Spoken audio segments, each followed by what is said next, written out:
past couple of years, victims of fraud have been complaining that when they call the police, nothing is done. If you are, let's say, at home and someone calls and pretends to be your bank and you get fooled and end up giving away money, or if someone somehow hacks into an email and manages to get money from an account that way, if you call the police, this part of the police that deals with fraud, actually it's been outsourced to a third-party company called Concentrix, and they run this call centre in Guruk. And there are complaints from former employees online who talk about how it's run by very young people, how the call centre is manned by school leavers with no work experience, and talking about the different ways that victims are being failed because of how the call centre is run. So that's why I've gone for the job.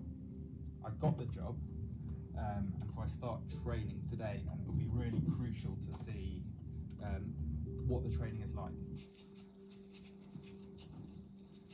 Training for recruits at Action Fraud is taken by Michael Rogers, the City of London Police training manager. He quickly made his views clear on how well he thinks the police deal with fraud reports, and explained that when victims report crimes, they do not realise their cases are very unlikely to be passed on to actual police officers. See, when it comes to police, you'll find out that they'll do absolutely everything in their power to avoid doing work. Like, they're the most useless bunch of people. And that's maybe told them. See, when it comes to fraud in particular, because they don't understand it, they will literally hand people over a leaflet and say, contact Action Fraud. Knowing that all that we can do for people is take a report and we can't do anything else. Fraud now makes up more than a third of all crimes in England and Wales. Victims often call Action Fraud in distress, in some cases having lost their life savings. They do not know that staff are making quick decisions as to whether their cases should be dealt with as crimes or filed as less serious information reports, which are almost never looked at again. Mr. Rogers said we should never tell victims about this system. But people don't know that now. So when somebody phones up to get a report, we don't tell them that we're taking a crime or an information report, we just tell them we're taking a fraud report for them. Because could you imagine sitting there on the phone and going, sorry, I know that you've been passed on to me for a crime reference number, but I can't give you that, I can only give you a report for an information report. And then they say to you, well, what's the difference between the two? And then you turn and say, well, if it's a crime report, somebody's going to look at it and try and investigate it for you, but because it's an information report, nothing's going to happen with it. As training progressed, it emerged that even crime reports are often never looked at again. A computer scoring system analyses the reports, and only those most likely to lead to a suspect being caught are sent on to be reviewed by the National Fraud Intelligence Bureau.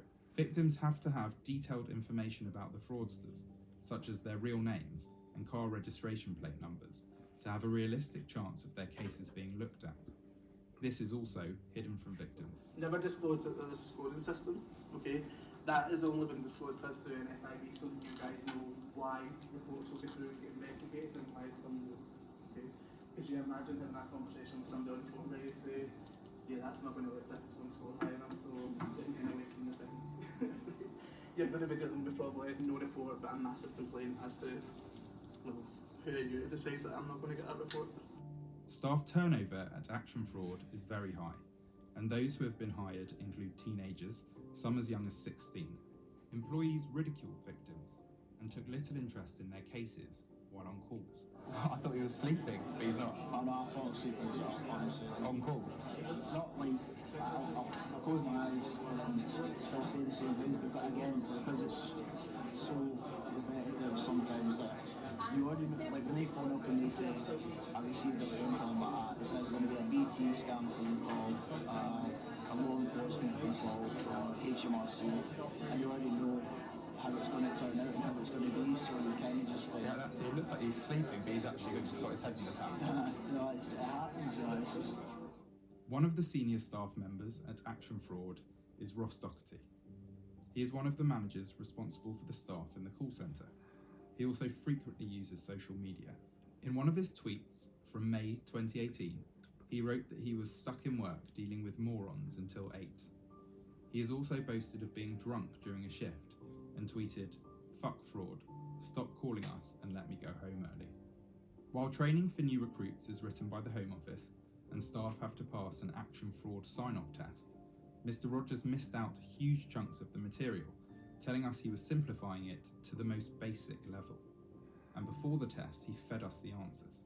In April, a major watchdog report condemned the police for having a defeatist culture when it comes to investigating fraud. After seeing our undercover footage, politicians and campaigners said the need for change is now urgent.